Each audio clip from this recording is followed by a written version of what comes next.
இலங்கையில் பயங்கரம் 2000 ரூபாவுக்காய் இடம்பெற்ற படுகொலை.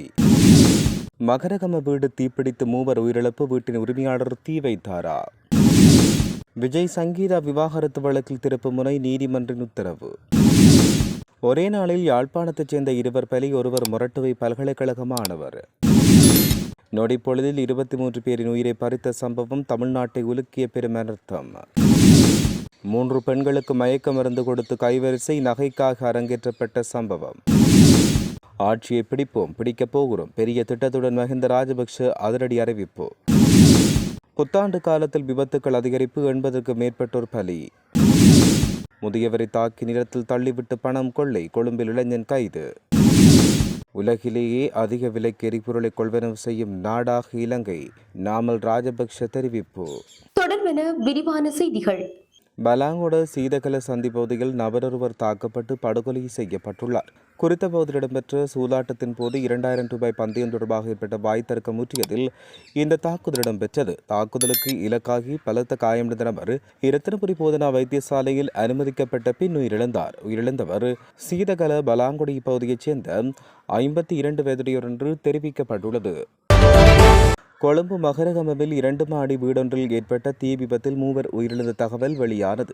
வீட்டின் மேல் மாடிக்கு வீட்டின் உரிமையாளர் கடந்த 18ஆம் தேதி இரவு தீ வைத்ததில் ஒரே குடும்பத்தைச் சேர்ந்த தாயும் மகளும் தீ வைத்த வீட்டின் உரிமையாளரும் உயிரிழந்தனர். சம்பவத்தில் பாதிக்கப்பட்ட சிறுமியின் தந்தை கழுவவில வைத்தியசாலையின் தீவிர சிகிச்சை பிரிவில் அனுமதிக்கப்பட்டுள்ளார். சம்பவ இடத்தில் பெட்ரோல் வாடை வீசியதாக தெரிவித்த போலீசார் வீட்டின் உரிமையாளர் மேல் மாடிக்கு பெட்ரோல் ஊற்றி தீ வைத்ததாகவும் இதன்போது அவரும் தீ விபத்தில் சிக்கியதாகவும் ஆரம்பகட்ட விசாரணைகள் மூலம் தெரிய வந்துள்ளது.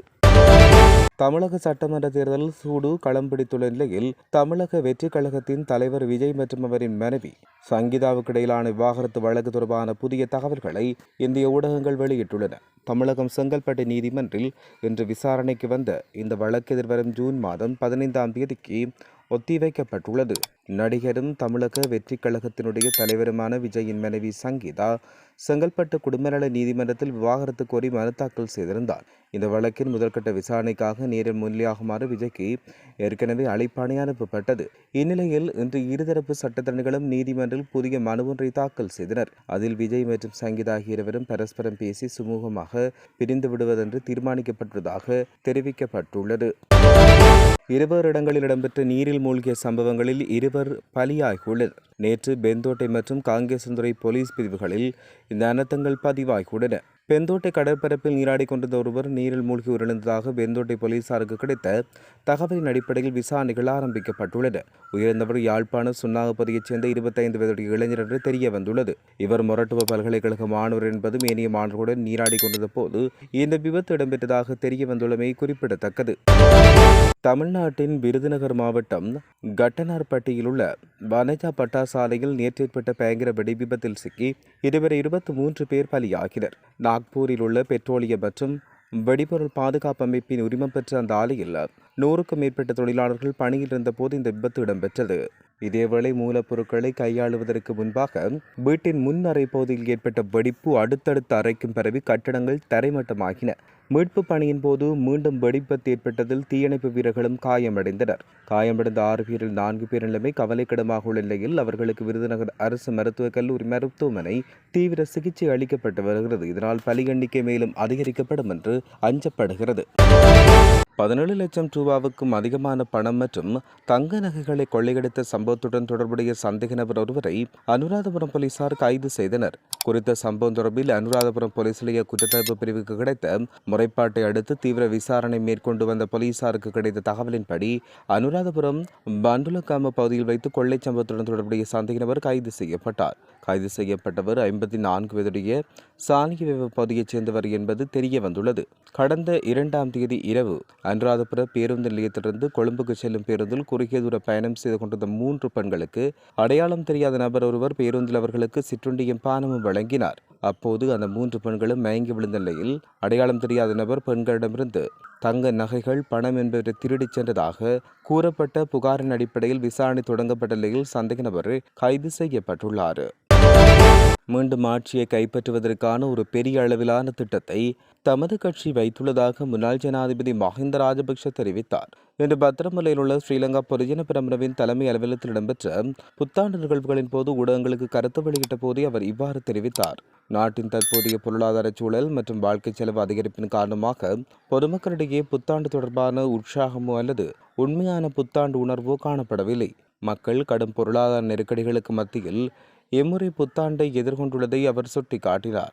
இம்முறை மே தினம் பௌத்தர்களின் புனித நாளான வைகாசி பௌர்ணமி தினம் வருவதால் அரசியல் ரீதியான மே தின ஊர்வலங்கள் அல்லது சட்டங்களை கூட்டுவதற்கும் நடத்துவதற்கும் இடம் இல்லை என்று உறுதிப்படுத்தப்பட்டுள்ளது. ஐக்கிய தேசிய கட்சி மற்றும் ஐக்கிய மக்கள் சக்தி ஆகிய இணைந்து மே தினத்தை கொண்டாடப் போவதாக வெளிவரும் செய்திகள் குறித்து வினவிய போது தமது கட்சி அவர்களுடன் இணைந்து செயல்பட போவதில்லை என்றும் அன்றைய தினம் தாம் சில் எனப்படும் உபவாசம் உள்ளிட்ட சமய கிரியைகளில் ஈடுபட உள்ளதாக தெரிவிக்கப்பட்டுள்ளது.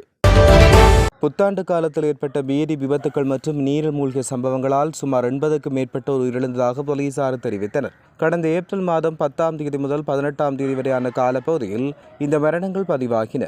குறித்த காலப்பகுதியில் இடம்பெற்ற வீதி விபத்துக்களில் 53 பேர் உயிரிழந்ததாக போலீசார் தெரிவித்தனர். அதேவேளை நீரில் மூழ்கிய சம்பவங்களால் 27 பேர் உயிரிழந்தனர். அதிகளவான விபத்து மரணங்கள் ஏப்ரல் 10 மற்றும் 13 ஆகிய தேதிகளில் பதிவாகியுள்ளன. கடந்த வருடத்தோடு ஒப்பிடும்போது இந்த வருடம் புத்தாண்டு காலத்தில் வீதி விபத்துக்கள் மற்றும் நீரில் மூழ்கிய சம்பவங்களால் ஏற்பட்ட மரணங்களின் எண்ணிக்கையில் அதிகரிப்பு ஏற்பட்டுள்ளதாக போலீசார் தெரிவித்துள்ளனர். கொழும்பு தெஹிவளை பகுதியில் முதியவர் ஒருவரை தாக்கி கொள்ளையிட்ட சம்பவத்துடன் தொடர்புடைய சந்தேக நபர் ஐஸ் போதைப்பொருளுடன் நேற்றைய தினம் கைது செய்யப்பட்டுள்ளதாக போலீசார் தெரிவித்துள்ளனர். கடந்த வெள்ளிக்கிழமை தெஹிவளை வைத்திய வீதியில் வைத்து இந்த கொள்ளை சம்பவம் இடம்பெற்றுள்ளது. 74 வயதுடைய முதியவர் ஒருவரை நிலத்தில் தள்ளிவிட்டு அவரது சட்டைப்பையிலிருந்து 2100 ரூபாய் பணமும் கொள்ளையிடப்பட்டுள்ளது. இந்த தாக்குதல் தொடர்பான சிசிடிவி காட்சிகள் சமூக ஊடகங்களில் வேகமாக பரவியதை அடுத்து போலீசார் விசாரணைகளை மேற்கொண்டு வந்தனர். மேலும் போலீசார் மேற்கொண்ட விசேட சோதனை நடவடிக்கையின் போது சந்தேக நபர் கைது செய்யப்பட்டதுடன் அவரிடமிருந்து 5200 மில்லிகிராம் ஐஸ் போதைப் பொருளும் கைப்பற்றப்பட்டுள்ளது. கைது செய்யப்பட்டவர் தெஹிவளை பகுதியைச் சேர்ந்த 23 வயதுடைய இளைஞர் என்று தெரிவிக்கப்பட்டுள்ளது. சந்தேக நபரை இன்றைய தினம் கல்கிசை நீதவான் நீதிமன்றத்தில் ஆஜர்படுத்த நடவடிக்கை எடுக்கப்பட்டுள்ள நிலையில் தெஹிவளை போலீசார் மேலதிக விசாரணைகளை மேற்கொண்டு வருவதாகவும் தெரிவிக்கப்பட்டுள்ளது. உலகிலே அதிக விலைக்கு எரிபொருளை கொள்வனவு செய்யும் நாடாக இலங்கை மாறியுள்ளதாகவும் இந்த நிர்வாக தோல்விகளால் மக்கள் படும் துன்பங்களுக்கு அரசாங்கம் முழு பொறுப்பை ஏற்றுக்கொள்ள வேண்டும் என்று நாடாளுமன்ற உறுப்பினர் நாமல் ராஜபக்ஷ தெரிவித்தார். ஸ்ரீலங்கா பொதுஜன பிரமுனவின் தலைமை காரியாலயத்தில் இன்று நடைபெற்ற தமிழ் சிங்கள புத்தாண்டு விசேட நிகழ்வுகளின் பின்னர் ஊடகங்களுக்கு கருத்து வெளியிட்ட நாமல் ராஜபக்ஷ இவ்வாறு தெரிவித்தார். மக்கள் இந்த அரசாங்கத்துக்கு வாக்களித்தது ஒரு குறிப்பிட்ட எதிர்பார்ப்புடன் என்றும், ஆனால் இன்று அந்த பொய் வாக்குறுதிகள் அனைத்தையும் அரசாங்கம் மீறிவிட்டதாகவும் அவர் சுட்டிக்காட்டினார். குறிப்பாக அரசாங்கம் நிலக்கரி மற்றும் மின்சார உற்பத்தியை முடக்கிவிட்டு நாட்டில் டீசல் மாபியாவுக்கு வழிவகுத்துள்ளது. இதன் மூலம் மக்கள் மீது அநியாயமான மின்கட்டண சுமை வரிச்சுமையே ஏற்றப்பட்டுள்ளது. நிலக்கரி இறக்குமதியில் பாரிய ஊழல் நடைபெற்றுள்ளதை தணிக்கை அறிக்கைகள் உறுதிப்படுத்துவதாகவும் இதை மறைக்க அரசாங்கம் அதிகாரிகளை பலிக்கடா ஆக்குவதாகவும் அவர் மேலும் தெரிவித்துள்ளார்.